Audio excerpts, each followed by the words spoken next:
Hello guys, मेरा नाम है रवि और स्टडी ग्लो में आपका बहुत बहुत स्वागत है। दोस्तों, जैसा कि आपको पता है, जिस दुनिया में रहते हैं हर चीज़ जो आपको दिखती है वो वैसी ही नहीं होती है। हर चीज़ अपने आप में अलग है, लेकिन आज से कुछ साल पहले तक ये माना जाता था कि हर एक चीज़ क्या है, स्थिर है, उसका द्रव्यमान स्थिर है, उसका वक्त स्थिर है और उसका स्पेस स्थिर है। लेकिन होता क्या है, जब वैज्ञानिक इसे अलग नज़रिए से देखते हैं तब जाके पता चलता है कि इस पे कुछ और नियम काम करते हैं और एक थ्योरी निकल के आती है, सापेक्षता। मतलब कि हर एक चीज़ क्या है, सापेक्ष है। मतलब हर एक चीज़ क्या है, रिलेटिव है। मतलब हर एक चीज़ का मान एक दूसरे पे क्या करता है, रिलेट करता है। तो अलग अलग ऑब्जर्वर के लिए, अलग अलग इंसान के लिए उसी चीज़ का मान अलग अलग हो सकता है। जैसे कि यह पेन है, हो सकता है कि मेरे लिए क्या हो कि ये 10 सेंटीमीटर लंबा हो, लेकिन एक चींटी के लिए यह पेन बहुत बड़ा है, ये इनफाइनाइट बड़ा है, क्योंकि यह उसके लिए एक पहाड़ की तरह है। तो आप ज़रा देखिए कि यही पेन दोनों के लिए अलग अलग है। लेकिन आज से कुछ साल पहले तक ये माना जाता था कि हर एक चीज़ का मान जो है, चाहे उसका द्रव्यमान हो, चाहे उसकी साइज हो, चाहे फिर उसका टाइम हो, वो हर एक चीज़ के लिए क्या है, स्थिर है, चाहे वो कहीं भी हो। लेकिन इसकी शुरुआत कैसे होती है, कैसे यह पता लगता है? तो सबसे पहले हम बात करेंगे दोस्तों न्यूटन के बारे में। तो न्यूटन के बारे में आपको पता है, न्यूटन ने क्या किया था, कुछ नियम दिए थे। वो नियम क्या था, जैसे उनका ये मानना था कि जैसे ग्रेविटी का नियम है, उन्होंने बोला कि जब दो ऑब्जेक्ट होते हैं वो आपस में अट्रैक्ट होते हैं तो उनको क्या बोलते हैं, ग्रेविटी बोलते हैं। दूसरा उन्होंने क्या नियम दिया, गति का नियम दिया था, जैसा कि आपको पता है। और उन्होंने एक चीज़ गति में बोली थी कि जो वेलोसिटी है वो क्या है, एब्सोल्यूट है। इसका क्या मतलब है, जैसे जो वेलोसिटी है वह क्या है, एब्सोल्यूट है। इसका ये मतलब है कि जैसे कोई इंसान क्या कर रहा है, भाग रहा है, तो इसका मतलब क्या होगा कि इसकी मान लीजिए कि स्पीड कितनी है, 5 किलोमीटर है, ठीक है। तो जाहिर सी बात है, जब इंसान भाग रहा है 5 किलोमीटर स्पीड से, तो इसका मतलब इसकी स्पीड हमेशा 5 किलोमीटर ही रहेगी, चाहे कोई भी देखे, ठीक है। मतलब इनका ये भी कहना था जो स्पेस है, जो हमारे चारों तरफ जगह है, वह क्या है, स्थिर है। मतलब वो क्या है, स्टैटिक है। दूसरी चीज इन्होंने ये बोली थी कि जो टाइम है, ठीक है, जैसे टाइम जो है वो भी स्टैटिक है। मतलब कि अगर यहाँ पे एक घड़ी में 6 बज रहा है और कोई घड़ी यहाँ यही की घड़ी पहन के मंगल ग्रह पे जाएगा तो वहाँ भी 6 बजेगा, ब्लैक होल के अंदर जाएगा तो भी 6 बजेगा। मतलब कि हर जगह टाइम स्थिर है। मतलब एक ही टाइम है जिसकी वजह से पूरी दुनिया चल रही है। ये इनके जो नियम थे वो 2 मुख्य नियम थे, ठीक है, जिसको वैज्ञानिक मानते थे। काफ़ी वक्त तक इस पे काम भी चला, काफ़ी वक्त तक इस काम भी हुआ। उसके बाद क्या होता है दोस्तों, फिर प्लैंक आते हैं, ठीक है। यहाँ पे दोस्तों मैं उससे पहले आपको ये बता दूं कि हमारा एक सेकेंड हैंड सेलर बुक करके एक हमारा स्टार्टअप है, जिसमें आप क्या कर सकते हैं, आपके घर के अंदर जो भी किताबें रखी हुई हैं, 40 से 50 हज़ार किताबें, उन्हें आप कबाड़ में न बेच के उन्हें आप इस प्लेटफॉर्म पर डाल के अच्छा खासा पैसा कमा सकते हैं और लोगों की मदद कर सकते हैं। और अपने जीवन में आप जो भी पैसा किताबों में आप लगाते हैं वह पूरे जीवन में लगभग 7 से 8 लाख का, मतलब 7-8 लाख के आसपास होता है। तो इस ऐप की वजह से आप क्या कर सकते हैं, पूरी लाइफ टाइम आप फ्री में किताबें पढ़ सकते हैं। वो 8 से 9 लाख रुपए आप पूरी लाइफ टाइम में बचा सकते हैं, क्योंकि ये एक ऐसा प्लेटफॉर्म है जहाँ पे आप किताबों को एक्सचेंज कर सकते हैं। अपने एरिया के जो टॉपर हैं उनसे बातें भी कर सकते हैं, उनसे दोस्ती भी कर सकते हैं, क्योंकि यहाँ पे वो लोग भी अपनी किताबें डालते हैं, आप भी अपनी किताबें डाल सकते हैं, उनसे मुलाकात कर सकते हैं और अपनी किताबें एक दूसरे के साथ एक्सचेंज कर सकते हैं। अगर आपके पास अच्छी नोट्स है, अच्छे टॉपर हैं आप, तो उन नोट्स को भी अपने एरिया में आप बेच सकते हैं। इसका लिंक आपको डिस्क्रिप्शन में दोस्तों मिल जाएगा।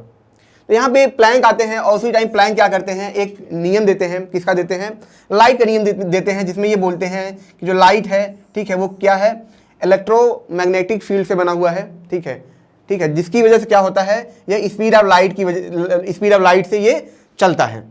ये इन्होंने बता दिया। तो इन्होंने बोला कि जो लाइट है वो इसकी स्पीड कितनी है, c है। अब यहाँ पे ये तो इन्होंने बता दिया कि लाइट की स्पीड कितनी है, स्पीड ऑफ लाइट के आसपास है, मतलब 3 लाख किलोमीटर पर सेकंड के आसपास है, जिसकी वजह से ये स्पेस में चलता है। लेकिन अब सबसे बड़ी चीज़ थी कि बहुत से वैज्ञानिक ये मानने लगे कि भाई लाइट अगर चल रहा है, इसके लिए कोई मीडियम चाहिए, कोई माध्यम चाहिए। जैसे आप बात समझिए कि जैसे हवा में जब आप बोलते हैं, ठीक है, तो आपकी जो आवाज़ है एक जगह से दूसरी जगह ट्रेवल करती है, उसके लिए माध्यम क्या है, जो हमारे जो एयर मालिक्यूल्स होते हैं वो उसको कैरी करते हैं, मतलब उसी के द्वारा वो जाता है। एग्जाम्पल के तौर पे हम और समझे कि जैसे आपको पानी के इस पार से उस पार जाना है, तो आप क्या करते हैं, नाव में बैठते हैं और इस पार से उस पार जाते हैं। तो नाव क्या है आपका, एक तरीके से मीडियम है, माध्यम है जो आपको लेके जा रहा है। तो वैसे हवा, मतलब आवाज़ का माध्यम हवा है, तो वैसे जो लाइट का माध्यम है कुछ होना चाहिए भाई, बिना माध्यम की चीज़ें कैसे जाएंगी एक जगह से दूसरे जगह पे। तो यहाँ पे क्या होता है कि एंट्री होती है माइकलसन मोर्ले की, ठीक है। माइकलसन मोर्ले क्या कहते हैं कि जो लाइट है वह किसकी वजह से जा रही है, वह जा रही है ईथर की वजह से। ईथर का जो कॉन्सेप्ट था वो सबसे पहले न्यूटन ने दिया था। न्यूटन ने कहा कि ईथर जो है हमारे चारों तरफ ब्रह्मांड में फैला हुआ है, जैसे हमारी ये धरती है, ये सब कुछ है, इसके घूमने जैसे ये इसके हर तरफ क्या है, ईथर फैला हुआ है, जिसकी वजह से क्या होता है, जो लाइट होती है ट्रेवल करती है। तो ये बोलते हैं ठीक है, अगर ये जो लाइट है ट्रेवल कर रही है, माइकलसन मोर्ले बोलते हैं, तो हम एक काम कर सकते हैं भाई, अगर ईथर होगा ट्रेवल कर रहा होगा तो एक दिशा में ट्रेवल कर रहा होगा। जैसे मान लीजिए कि हमारी धरती है, ठीक है। अब अगर ईथर चारों तरफ है, ईथर क्या कर ट्रेवल कर रहा है, ठीक है, तो इसी के सहारे लाइट भी ट्रेवल कर रही है, इसी के सहारे। जैसे हवा के सहारे क्या होता है, आवाज़ ट्रेवल करता है, ठीक है, ठीक है। तो इन्होंने कहा कि इसी ईथर के सहारे लाइट भी ट्रेवल कर रही होगी। और अगर ईथर की एक अपनी दिशा होगी, ऐसा तो है नहीं ईथर हर तरफ घूमेगा, ईथर एक दिशा में घूमेगा।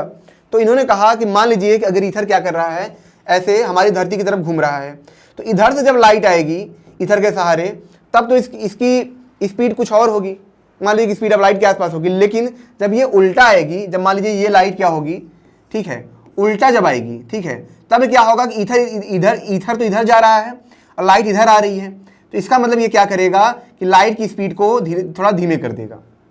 तो इसीलिए जो माइकलसन मोर्ले होते हैं वो क्या करते हैं, एक एक्सपेरिमेंट करते हैं, और वो एक्सपेरिमेंट में क्या करते हैं, लाइट को मापने की कोशिश करते हैं। यह क्या करते हैं, दो तरफ से, एक तरफ से मतलब लाइट ये एक तरह से क्या कर इधर से यहाँ जा रही है, और यहीं से क्या हो रही है, यहाँ जा रही है।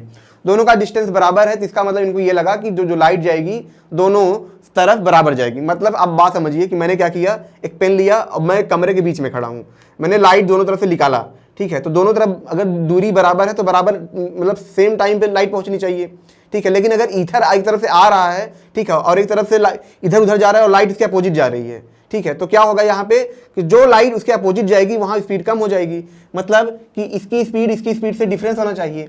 लेकिन जब वो माप करते हैं, जब उसको मापते हैं, तब उन्हें दिखता है कि जो स्पीड ऑफ लाइट है वो दोनों तरफ बराबर है। मतलब कि जो ईथर अगर होता तो लाइट की जो स्पीड उसको कम करता, लेकिन ईथर नहीं था, क्योंकि दोनों तरफ जब लाइट जा रही थी तो बराबर स्पीड से जा रही थी। मतलब किसी भी दिशा में अगर लाइट जाएगी वो बराबर स्पीड से जाएगी। तो यहाँ पे जो माइकलसन मोर्ले का एक्सपेरिमेंट होता है वह क्या होता है, फेल हो जाता है, और इससे यह पता चलता है कि ईथर नाम जैसी चीज़ कोई इस दुनिया में नहीं है।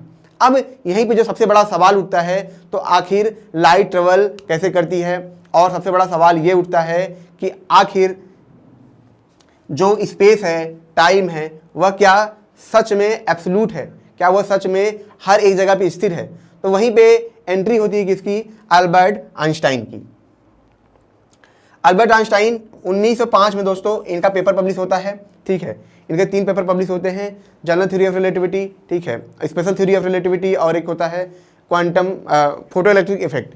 ये 3 पेपर पब्लिश होता है। तो इसमें जो ये सबसे पहला नियम बताते हैं, ये बोलते हैं कि जो न्यूटन का नियम है, ठीक है, एब्सोल्यूट, ठीक है, स्पेस की, ये बोलते हैं कि एब्सोल्यूट स्पेस या एब्सोल्यूट वेलोसिटी कैसे हो सकती है।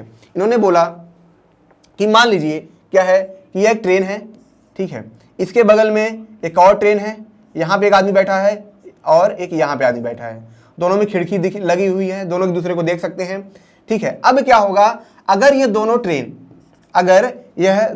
क्या कर रही हैं, सेम स्पीड से जा रही हैं, ठीक है, मान लीजिए दोनों की स्पीड क्या है, 5 किलोमीटर पर सेकेंड के आसपास है, तो सेम स्पीड से अगर जा रही हैं, तो इसके लिए क्या होगा, ये रुका हुआ है, क्योंकि दोनों साथ में जा रहे हैं, दोनों के बीच में कोई चेंज नहीं आ रहा है। इसको ये लगेगा कि ये जो ट्रेन है रुका हुआ है, और इसको ये लगेगा ये ट्रेन है रुका हुआ है, या फिर दोनों को ये लगेगा कि दोनों रुके हुए हैं, जबकि दोनों चल रहे हैं, लेकिन एक दूसरे के लिए क्या है, रुके हुए हैं। वहीं पे एक इंसान बाहर से देख रहा है, तो वह देख रहा है कि ये इंसान क्या हो रहा है, चल रहा है, इससे दूर जा रहा है, और इस इंसान के लिए ये इंसान दूर जा रहा है। मतलब अब इसको लग रहा है ये चल रहा है, लेकिन इसको देखने पे पता लग रहा है कि ये नहीं चल रहा है। मतलब कि यही, अब बात समझिए कि यही चीज एक इंसान के लिए रुकी हुई है और एक इंसान के लिए चल रही है। तो अब इसको क्या समझा जाए, ये चल रही है या रुकी हुई है, क्योंकि एक इंसान तो ये बोल रहा है कि नहीं, मैं तो रुका हुआ हूं और ये भी रुका हुआ है, ये चल नहीं रहा है, ये तो रुका हुआ है, रेस्ट में है। और ये बोल रहा है कि नहीं, ये रुका हुआ नहीं, ये तो चल रहा है भाई, ये मुझसे दूर जा रहा है। ठीक है, तो यहां पे दो विरोधाभास पैदा होते हैं। अब इसको क्या दिया जाए? तो आइंस्टाइन ये बोलते हैं कि जो स्पीड होती है, जो गति होती है, वह क्या है? रिलेटिव है। मतलब अलग अलग ऑब्जर्वर के लिए अलग अलग स्पीड है, मतलब कि इसके लिए कुछ और है। अब हो सकता है कोई इंसान ये क्या कहाँ हो, यहाँ पे हो, ठीक है, तो हो सकता है ये क्या करेगा, इससे बहुत तेजी से जाएगा। हो सकता है कि इंसान क्या हो, यहाँ पे हो, इसकी स्पीड के 2 किलोमीटर के आसपास हो, तो यह चीज़ इससे बहुत धीमे दूर जाएगी, बहुत तेजी से दूर जा नहीं पाएगी। तो मतलब आप देखेंगे इसके लिए ये इंसान रुका हुआ है, इसके लिए इंसान चल रहा है, इसके लिए इंसान बहुत तेजी से चल रहा है, इसके लिए इंसान थोड़ा धीमे चल रहा है। मतलब हर एक इंसान के लिए क्या था कि जो स्पीड थी वह क्या थी? अलग अलग थी। और यहाँ पे शुरू होता है जो न्यूटन का पहला नियम था वह गलत साबित होना शुरू होता है। हालांकि मैं आपको बता दूं कि जो वैज्ञानिक थे उस वक्त तक ये मानने लगे थे कि हाँ, जो स्पेस है, जो हमारा मतलब जो स्थान है, ठीक है, जो जगह है या जो लोग, जो मतलब जो ऑब्जेक्ट है वो क्या है? रिलेटिव है। ये दिमाग में था, लेकिन कोई प्रूफ नहीं था, कोई मैथमेटिकल प्रूफ नहीं था। अब क्या होता है दोस्तों, यहां पे अब क्या होता है कि ये तो इन्होंने बता दिया। अब एक चीज आइंस्टाइन और बताते हैं, ठीक है। आइंस्टाइन क्या बताते हैं?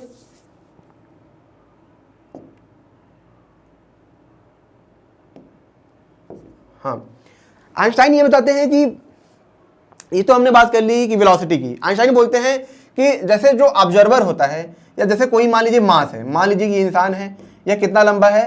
6 फीट का ये लंबा इंसान है, ठीक है। तो इन्होंने बोला कि ऐसा नहीं है, किसी भी जो वेलोसिटी होती है वही क्या है? रिलेटिव है।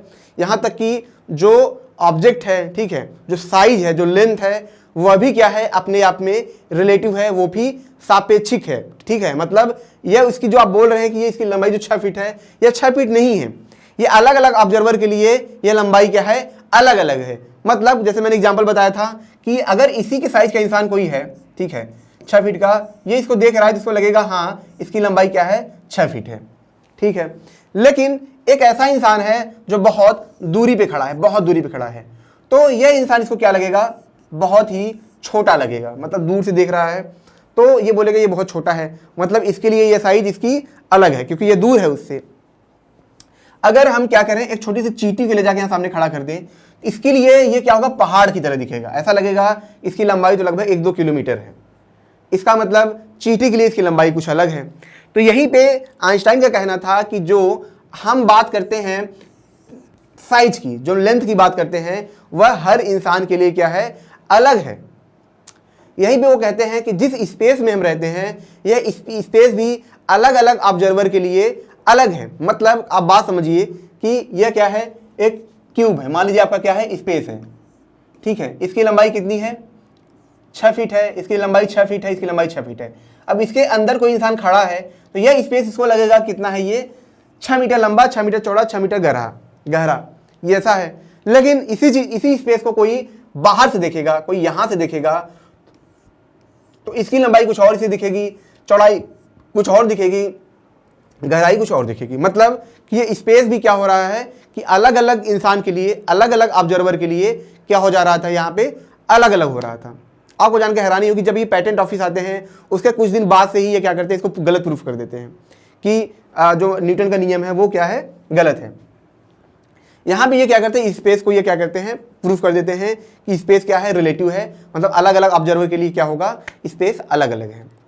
अब आइंस्टाइन यहीं तक नहीं रुकते हैं, यहाँ तक तो वैज्ञानिक संतुष्ट थे, क्योंकि जब इनका पेपर पब्लिश होता है वैज्ञानिक ये मान लेते हैं कि हाँ ये तो सही है, मैथमेटिकल प्रूफ भी मिलता है और एक नज़रिए से दिखता भी है कि हाँ ये बात सही है, कि चलो ठीक है।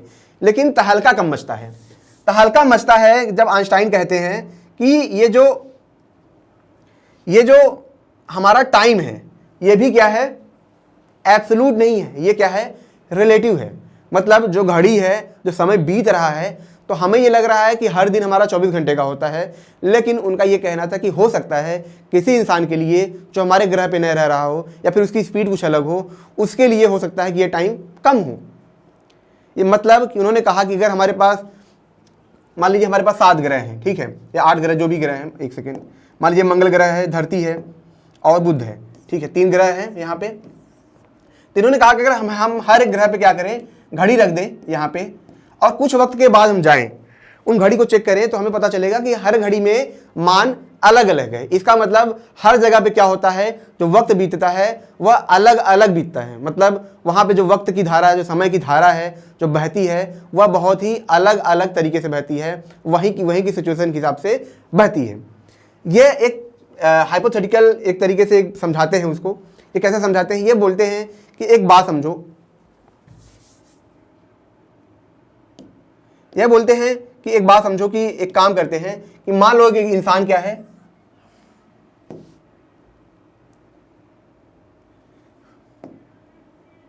यह बोलते हैं मान लो एक इंसान है जो ट्रेन में क्या है, बैठा हुआ है, ठीक है। ट्रेन में यहाँ पे क्या है, ऐसे बैठा हुआ है, पीछे दरवाजा खुला हुआ है। यहाँ पे क्या है, अब बात समझो, यहाँ पे क्या है कि एक घड़ी है, ठीक है, जो घड़ी दोनों तरफ से दिखती है कि कितना टाइम बज रहा है यहाँ पे, ठीक है। अब एक इंसान यहाँ पे खड़ा हुआ है, एक इंसान यहाँ पे खड़ा हो जो घड़ी को देख रहा है, और एक इंसान है जो ट्रेन में बैठा है वह घड़ी को देख रहा है। लेकिन जो ट्रेन है इसकी स्पीड कितनी है, इसकी स्पीड जो है लगभग स्पीड ऑफ लाइट के आसपास है। मतलब मान लीजिए कि 3 लाख किलोमीटर पर सेकेंड के आसपास है, और यह क्या है, रुका हुआ है, घड़ी क्या है यहाँ पे रुका हुआ है। अब ये बोलते हैं कि जब यह गाड़ी रुकी हुई थी और यह इंसान रुका हुआ था, तो दोनों को दिख क्या रहा था कि यहाँ पे जो टाइम बज रहा है, मान लीजिए 1 बज रहा है, ठीक है। अब क्या होता है, फिर इस इंसान की क्या होता है, गाड़ी चलना शुरू करती है, गाड़ी बहुत तेजी से शुरू हो जाती है चलना, ठीक है। और इस कितने स्पीड पहुंचती है, स्पीड ऑफ लाइट के आसपास पहुंचती है।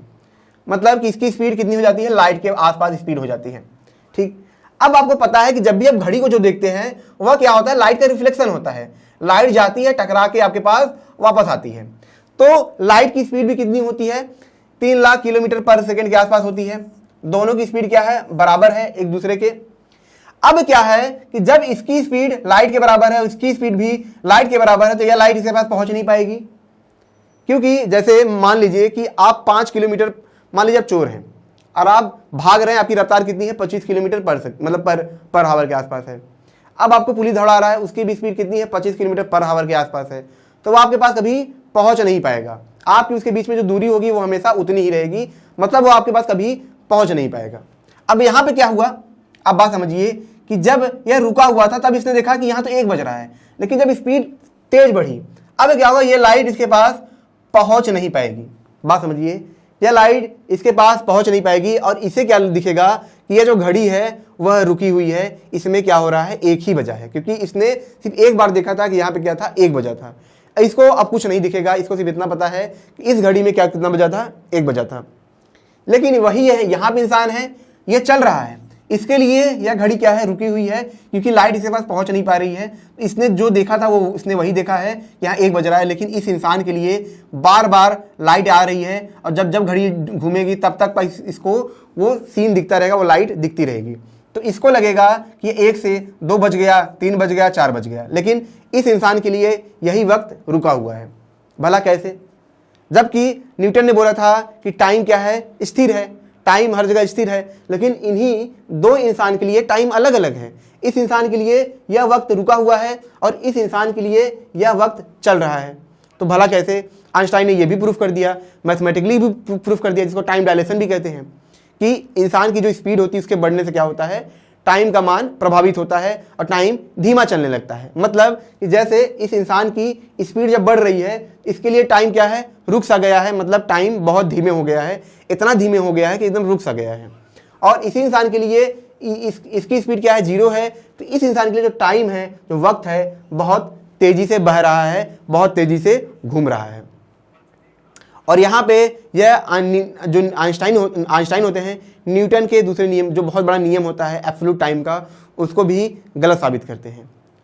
और यहीं पे जाके बहुत बड़ा बवाल होता है, बहुत बड़ा भूचाल मचता है, क्योंकि किसी को यकीन ही नहीं होता है कि टाइम भला रिलेटिव हो सकती है, टाइम भला ऑब्जर्वर पे डिपेंड कर सकती है। मतलब यहाँ पे 2 ऑब्जर्वर हैं, दोनों के लिए वक्त अलग अलग है। इसका मतलब अगर कोई इंसान मंगल ग्रह पे रह रहा है तो उसकी क्या होगी, उसकी टाइम अलग होगी। कोई इंसान धरती पे रह रहा है, उसका टाइम अलग होगा।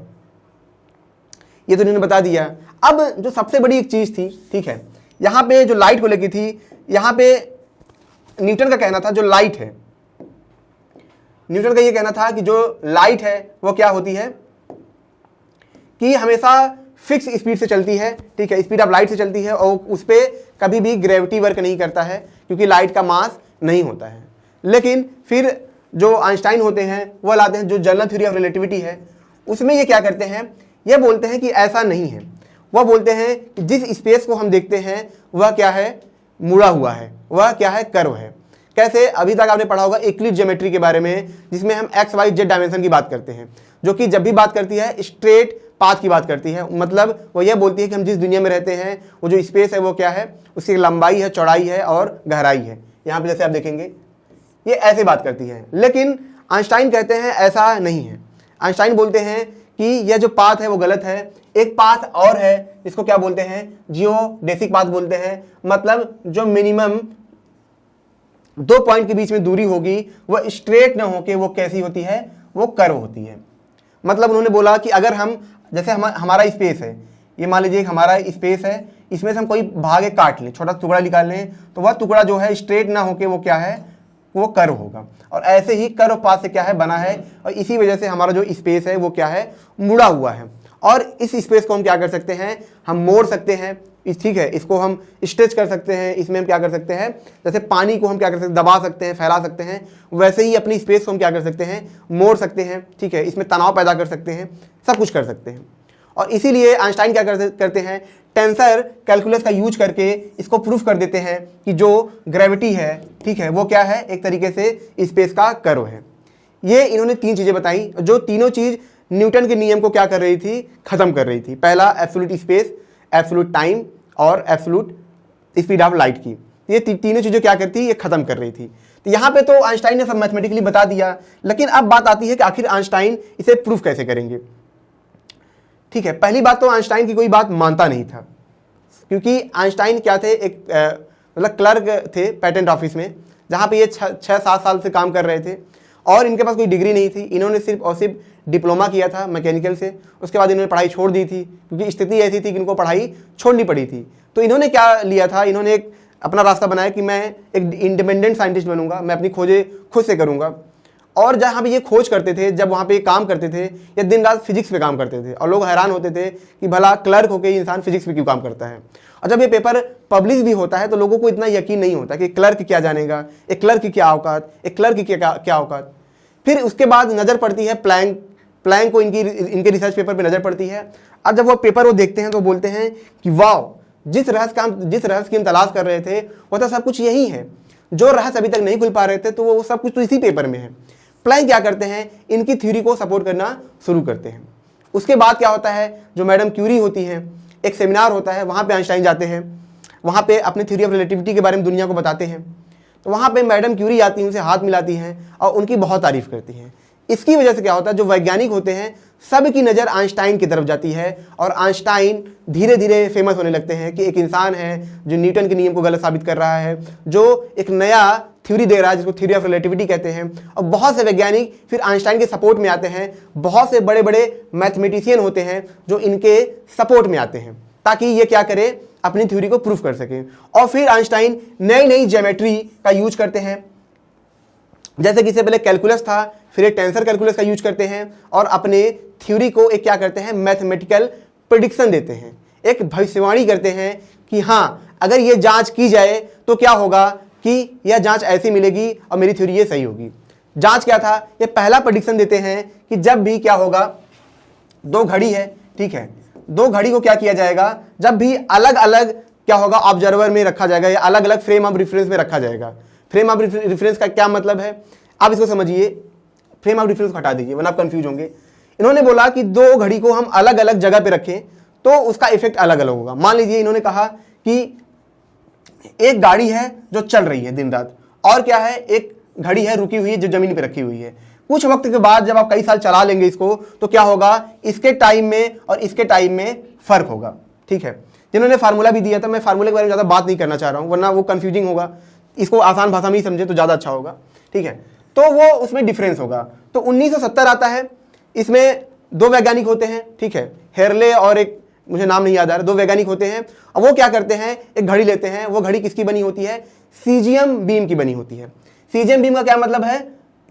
नॉर्मल घड़ी अगर हम लेंगे तो क्या होता है कि जो उसके कांटे होते हैं, टेम्परेचर कहीं बढ़ गया तो उसमें डिफ्लेक्शन आएगा और एरर आ जाएगा। तो इसीलिए ये सीजियम बीम की घड़ी लेते हैं जिसमें टेम्परेचर कितना भी बढ़ जाए फिर भी इसके टाइम में क्या हो, कोई फर्क ना आए। मतलब वो नैनो सेकंड तक की टाइम बता सकता था। फिर ये क्या करते हैं कि 2-3 जहाज़ों में रखते हैं, एक घड़ी नीचे रखते हैं, एक घड़ी दूसरे जहाज में रखते हैं और एक घड़ी तीसरे जहाज में रखते हैं, एक घड़ी चौथे जहाज में रखते हैं। और हर जहाज क्या थी, अलग अलग दिशा में जाती थी। और कोई जहाज 10 दिन घूम के आया है, कोई जहाज 15 दिन घूम के आया है, कोई जहाज 4-5 दिन घूम के आया है। अब जब सारी घड़ी इकट्ठा करते हैं और जब यह टाइम को मेजर करने जाते हैं तब जाके इन पहली बार दिखता है कि जो डिफरेंस है वो नैनो सेकेंड का है। हर घड़ी में कुछ ना कुछ क्या था, अपने आप में डिफरेंस था, जो कि प्रूफ कर रहा था आइंस्टाइन के थ्योरी ऑफ रिलेटिविटी को, जो ये कहते हैं कि अलग अलग स्थान पे या अलग अलग ऑब्जर्वर के लिए क्या होता है, टाइम अलग अलग होता है। क्योंकि किसी जहाज की स्पीड अलग थी, किसी जहाज की स्पीड और अलग थी, और जब स्पीड अलग था तो वहां पे टाइम भी बदल गया था। ये जो पहली थ्योरी होती है, जो पहला इनका कॉन्सेप्ट होता है, वह प्रूफ हो जाता है कि हाँ आइंस्टाइन सही है। लेकिन जो सबसे बड़ी चीज़ थी, जो सबसे मुश्किल था प्रूफ करना, वह यह प्रूफ करना था कि जो लाइट है, ठीक है, वह लाइट बेंड होती है, वह लाइट मतलब लाइट क्या होती है, ग्रेविटी से इफेक्ट होती है। क्योंकि अगर ये प्रूफ हो जाएगा तो इसका मतलब ये है कि जो हमारा स्पेस है वह मुड़ा हुआ है। उसके लिए आइंस्टाइन क्या करते हैं, आइंस्टाइन 2 चीज़ें बताते हैं। पहले मैं एक्सपेरिमेंट में चलता हूं, फिर मैं चलूंगा मतलब थ्योरेटिकल एक्सपेरिमेंट पे। तो जो इनका एक्सपेरिमेंट होता है वो बोलते हैं, प्रेडिक्शन देते हैं, वह बोलते हैं कि जो हमारा सूरज है इसके पीछे क्या होंगे, बहुत सारे तारे होंगे, बहुत सारे तारे होंगे। अब अगर कोई, जैसे मैं खड़ा हूं, मेरे पीछे कोई इंसान खड़ा है तो उसको आप देख नहीं पाओगे, जाहिर सी बात आप देख नहीं पाओगे, क्योंकि उसकी जो लाइट आएगी यहां मुझसे टकरा जाएगी, या उसकी जो लाइट ऐसे जाएगी तो उधर जाएगी, आपके पास तो आएगी नहीं। या तो लाइट यहां से आएगी सामने तो आप देख नहीं पाओगे, या तो लाइट जब उधर जाएगी तभी आप देख नहीं पाओगे। तो आप भला देखोगे कैसे? तो यहां पे आइंस्टाइन कहते हैं कि ठीक है, इसकी लाइट या तो यहां आएगी तो हम देख नहीं पाएंगे, या तो यहां जाएगी तो भी हम देख नहीं पाएंगे अगर हम यहां पे खड़े हैं। मान लीजिए हमारी धरती है, यहां पे हम खड़े हैं और यहां पे हम सूरज को देख रहे हैं, तो पीछे वाली चीज हमको दिखनी नहीं चाहिए, ये मानना था लोगों का। लेकिन आइंस्टाइन कहते हैं ऐसा नहीं है, ऐसा नहीं है। क्योंकि होता क्या है कि जो पीछे वाली ऑब्जेक्ट है यहाँ पे, होगा क्या कि जो लाइट यहां से जब जाएगी, यहां से जब गुजरेगी, तो यहां पे क्या है, ग्रेविटी बहुत ज्यादा है, इतनी ज्यादा ग्रेविटी है, इतनी ज्यादा ग्रेविटी है कि यह क्या करेगी, इस लाइट को मोड़ देगी। क्यों मोड़ देगी? क्योंकि यहाँ पे जो स्पेस हुआ है यहाँ पे मुड़ा हुआ है। जैसे समझिए कि जो स्पेस है ये क्या है, मुड़ा हुआ है, तो जब लाइट यहाँ से जाएगी तो वह भी मुड़ जाएगी। तो होता क्या है कि चंद्रग्रहण लगने वाला होता है, तो वैज्ञानिक क्या करते हैं, सोचते हैं ये बढ़िया मौका है, हम क्या करेंगे, जैसे ही ग्रहण लगेगा तो सूरज ढक जाएगा। अब सूरज जब ढक रहा है तो क्या होगा कि इसके आसपास हमको क्या दिखेगा, रिंग दिखेगा, मतलब एक चमक दिखेगी। चमक किस चीज की होगी, जो लाइट यहां से जा रही थी वह आगे न जाके यहां से क्या होती है, मुड़ जाएगी। और जब मुड़ के आएगी तो यहां पे हमको क्या दिखेगा, इमेज दिखेगा। ये जो इमेज होगा पीछे वाले तारे का होगा। अगर यह चीज सही हो जाता है तब तो आइंस्टाइन की थ्योरी सही है कि भैया स्पेस मुड़ा हुआ है और लाइट वहां से मुड़ जा रही है। अगर हमको ये नहीं दिखेगा तो इसका मतलब आइंस्टाइन की थ्योरी गलत है। वैज्ञानिक खुश, बढ़िया, एकदम बिंदास मशीन बनाना शुरू होते हैं, करते हैं, बना भी लेते हैं। लेकिन जब यहाँ पे वो ऑब्जर्व करने जाते हैं तो इनको हिटलर के लोग पकड़ लेते हैं, युद्ध चल रहा होता है, तो वो एक्सपेरिमेंट बर्बाद। फिर कुछ साल बाद वेट करते हैं, फिर से जब ग्रहण लगता है, फिर से जब वैज्ञानिक जाते हैं और जब इसका टेस्ट करते हैं, तब वो देखते हैं कि आइंस्टाइन ने जो बोला था, जो प्रेडिक्शन दी थी, जो कैलकुलेशन दिया था, वो सारा प्रेडिक्शन सही था। उतने ही आर्क में यहाँ पे क्या था, घुमाव था, और इसके चारों तरफ क्या होता है, लाइट के रिंग दिख रहे थे। मतलब ये सन है, इसके चारों तरफ क्या थे, ऐसे लाइट के रिंग दिख रहे थे। और यही रिंग जो थे यह इसके पीछे तारे के रिंग थे, क्योंकि यहाँ से लाइट जा रही थी, यह ऐसे मुड़ गई और धरती तक आती है और इंसान इसे देख पाते हैं। और यहीं से आइंस्टाइन की दोनों थ्योरी प्रूफ हो जाती है। पहली थ्योरी क्या थी कि टाइम क्या है, रिलेटिव है, जो घड़ी से प्रूफ हो जाती है। दूसरा जो सबसे मुश्किल था वह ये था कि कैसे हम जान पाएं कि स्पेस मुड़ा हुआ है। तो यहाँ पे दिख जाता है कि स्पेस इतना मुड़ा हुआ है कि ये लाइट को भी मोड़ देता है। और इसी थ्योरी से आगे चल के आप देखेंगे ब्लैक होल क्या करता है, लाइट को इतना मोड़ देता है कि लाइट इसका चक्कर लगाने लगता है।